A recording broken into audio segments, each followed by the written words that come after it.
So, ladies and gentlemen, today I'm going to talk about the hardest experience with my child in the beginning.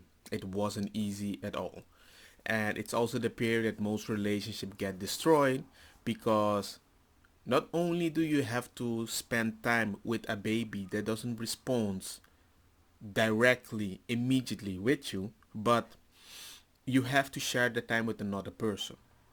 And luckily, I would say, but then again, I married a very grounded lady. We didn't have a lot of issue. The rules were very clear on both sides. It wasn't more like I'm pregnant, I'm the boss. No, we didn't have that issue.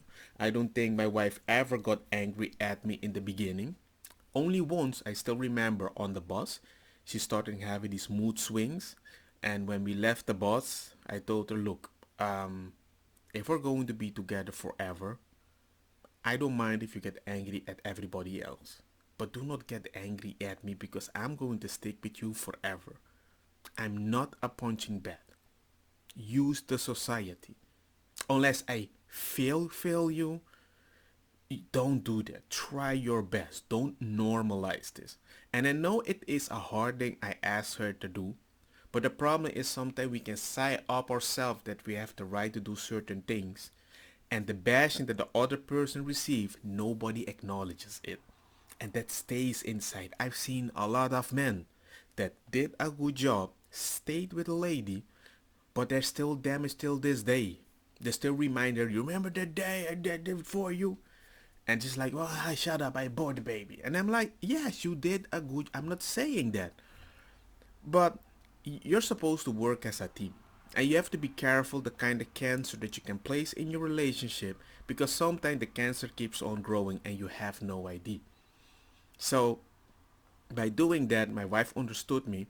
And I remember one time we disagreed how we had to take care of the baby because my wife's breast, it didn't work. For some odd reason, the lips of my baby could not pull hard enough or the milk was too hard hidden and he couldn't suck the milk out. And it hurt my wife. I know for a fact. And there's nothing I could do. But I remember one day she was so frustrated she actually told me, no, no, no, no, no, no, no, my baby. And I just looked at her and says, what did you say? And I saw her freeze because I already told her that my stepmom said that to my father, and I hated that quote, and I warned her about it. And I know a lot of people would say, you're very strict. I'm like, yeah, but I want to stay well with my wife. I had to call her out on a lot of things. And it's here and there. And I took a lot of pressure on my side. I tried to be the empathetic man. And I did it very well. I know that because I did it very well. But there were certain things I would not even allow to happen once. Because I was very consistent with the promises. I did everything she wanted. But there were certain things that were not acceptable. And I could only make it work after taking so much punches that when I wanted one thing, I was very consistent and I said it immediately. And she respected it. And by doing that, she also respected me way more in the future because she realized a lot of my girlfriends, they don't have that say quality of people that support them in such a way. And I'm glad you call me out on my mistakes because I would assume it's hard to call a woman that everybody would say she has the right to say anything and you still have the guts because you would risk a relationship with your consistency because you know I trust you that much. And that's something that you need to have with a person that you know. And a lot of people don't have that with their couples. And it sucks that that is one truth that I have to go through.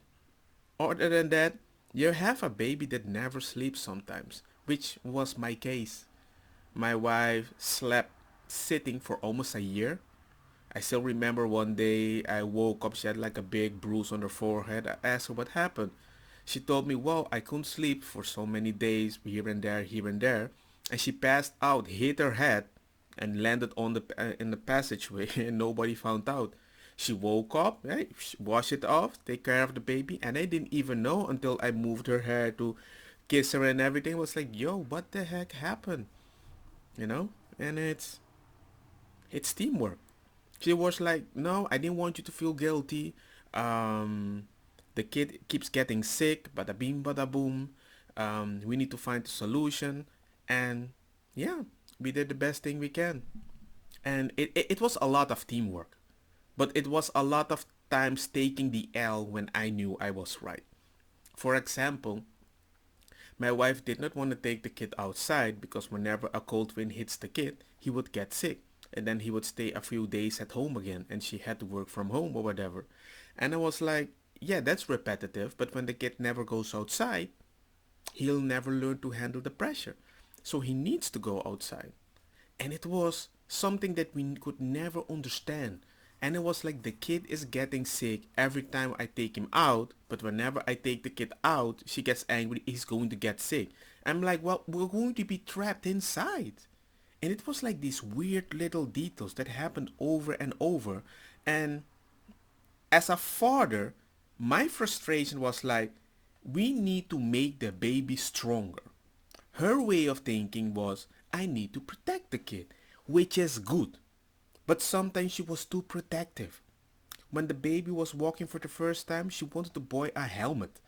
He might hit his head. I'm like, yeah, but the helmet's weight might cause that he can walk later because he has to balance his head. I'm like, you're creating a new issue with your sympathy.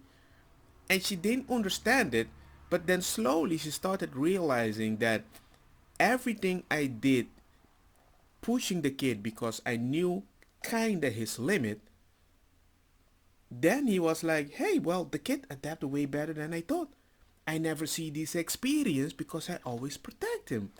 And slowly she opened the door because I had to tell her, if you really think men suck at baby, when I was the one that took care of two little babies before I even met her, I was like, how can I even know if you never let me keep the baby? Why do you treat me in the way that I would let the baby fall 24/7? Bruh, it felt like I was a therapist of a person that did not want to go to a therapist. It was interesting. And I don't think a lot of men have that patience. But at the same time, I don't think a lot of ladies recognize how difficult that would make it on a man. As a man, I felt like I wanted to feel beautiful like a woman, but everybody keeps asking me, what did you put on? What kind of dress?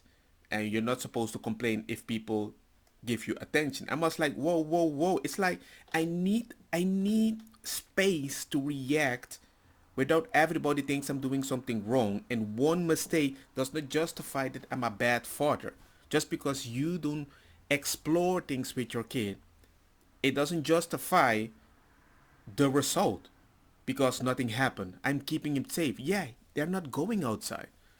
And it's something that we need to adapt to because there's a difference when two people meet each other in the middle and there's a difference when two people need to reach the middle with another person in the middle that doesn't even understand what the heck is going on. But they value empathy because they're a living being. Of course, they're going to value organism, fun, niceness, hugginess, coochie coochie, beam bam boom. But then with time, my wife started noticing. She kept telling the baby, "Don't do that, ding dang dong, ding dong dong, bam boom boom bim." And then she's like, "He doesn't listen to me." And my logic just told me, "Well, you said it 10,000 times. Of course, he's not gonna listen to you. A kid isn't a dog, but they kind of follow the same rules, right?" The moment I raised my voice, hey, I can see his face like, yo, daddy went, yo. It's not that I want the kid to live with fear, but you need to find that balance. And this is the mumbo jumbo of two people that are still together. We are more than 20 years together. If this sounds difficult, I'm like, bruh, imagine if you have it with somebody. You guys just wanted to have fun one night, you know? It's like, it doesn't surprise me. But it also sucks that a lot of people are missing out, you know? I think having a kid is one of the most beautiful things And the idea that they invested in somebody that smiled to you the first time, oh man, that hits you hard. When they start reacting, man, it's so beautiful. And see, my wife has always the patience that I don't have. I'm like, hey, I'm lucky to be with her. One day I come from my work, I'm so tired, and my wife is like, there's something wrong with the baby. I'm like, really? You want to go to the hospital again? She's like, okay, let's just go to the doctor. I said, okay, let's go. Go to the doctor. Doctor checks. Everything's okay. He just has a little fever. Give him this medicine. I can't hear anything in his lung. I'm like, okay, it's cool. And my wife was like, no, something is wrong. I'm like, oh man, these emotions, man. Yeah, okay, let's go to the hospital. Waiting line. He just has a fever, so they're gonna help everybody else first before my kids. I'm like, I hate my life. That's what I was thinking. They checked the baby, chang, chang, chang. Oh no, when we called it were coming, they said, don't give him the ibuprofen, so the medicine, to see the result, right? To see how much the fever goes. The fever went to 39. I was like, yo. The thing is, my kid has a little autism, but a weird autism that helps him control pain very well, so he doesn't cry quickly. And they were like, yeah, he's very hot. We need to let's make a picture of his lungs because we don't hear anything. But it's weird that he's 39 and chill and smiling, but he's hot. Okay. They found out his lung was so filled with mucus that they couldn't hear the mucus go gurr gurr, that they would say, oh, he's sick. No, they thought he was good until they took a picture of his lung. Hey, man, woo! At that moment, I realized sometimes my logic doesn't work because when mommy is sometimes more with the baby, they can feel certain things, certain reaction, how they change in breathing that I might have missed because I would look at it's logical, the kid is still breathing, he's still okay, you know?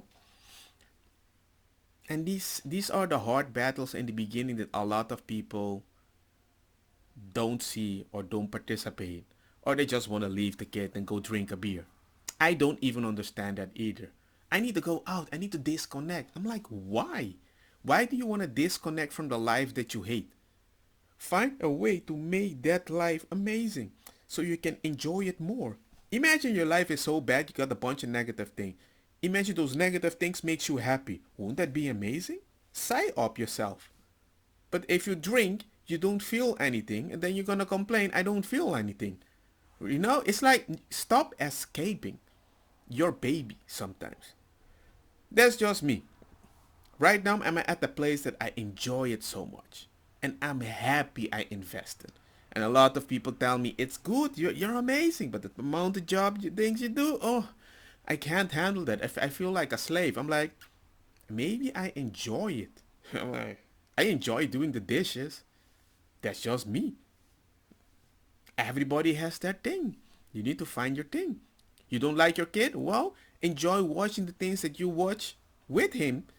And then he'll like things that you watch when he's with you.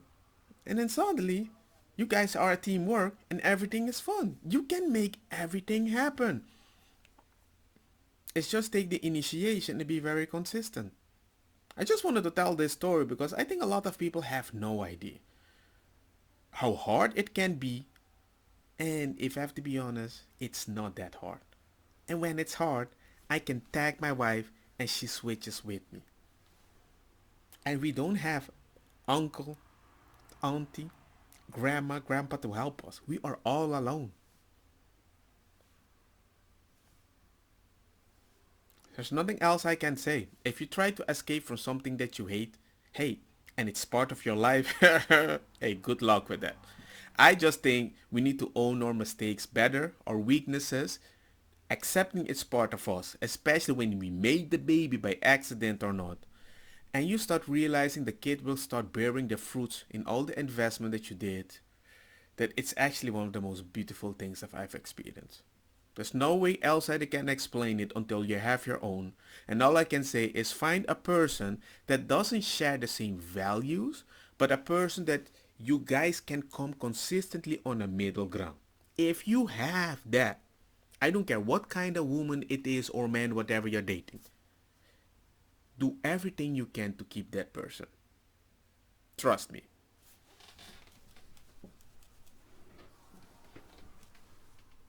We done.